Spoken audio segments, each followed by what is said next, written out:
So about 5 years ago, I applied to dozens of places and got a call back from Mission Barbecue. Went in for my first interview, it went okay.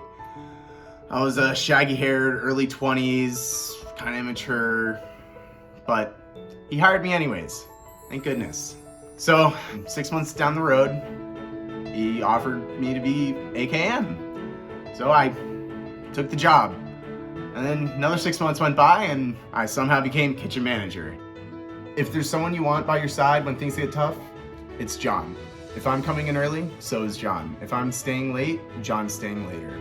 When I think about a servant's heart, I think about Jon and how he serves our people every day. Thanks, Jon, for all that you do.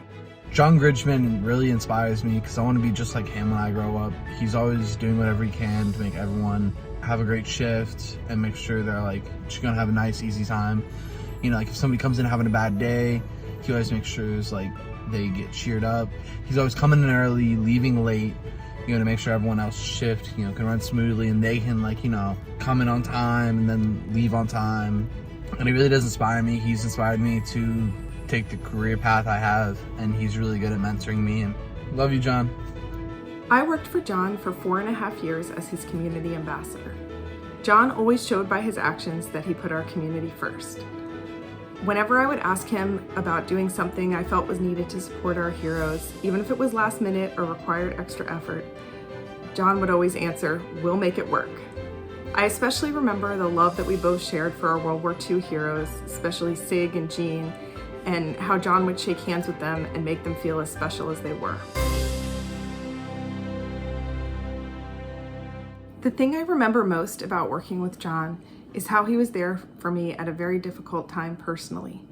He was a listening ear, he made sure I had the schedule that I needed, and he even offered to let me and my children stay with him and his family if we needed to. That support is what enabled me to continue to work to support our heroes at a really difficult time. When I met Jon, I was 16, and I was the embodiment of a 16-year-old girl. I was hot-headed, emotional, stubborn, you name it, that was me. And I went through a really rough patch during my senior year in high school. This is about 4 years ago.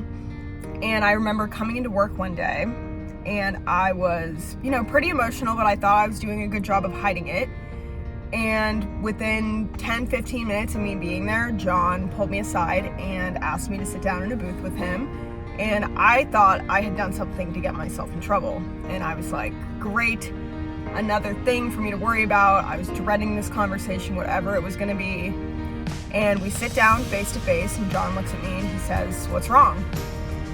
And Jon really was the first person to ask me that. I had been struggling in silence for a while, and just that small gesture of asking me what was wrong made me feel heard, it made me feel cared about, and it made me feel like Jon was there for me when he didn't have to be. And in the years that have followed since that moment, that has always been the case. You know, I've always kind of been the person that tries to hide their emotions, but I cannot do that with Jon. To this day, if I come in for a shift and something's wrong, Jon will notice within minutes, and he will ask me within minutes, "What's going on? What's wrong? What can I do for you?" And I think that really embodies kind of who Jon is as a person, you know? Jon is the steady hand on my shoulder that keeps me solid when I feel like I'm about to go overboard. And he's always been that person for me. It's hard for me to put into words how profound the effect that Jon Gridgeman has had on my life has been, but if there's one thing I could say to Jon, it would be thank you. Because when I think about a servant's heart, and when I think about what we define as a servant's heart, I don't even need to think about it, because Jon is the person that I think about. So thank you to Jon.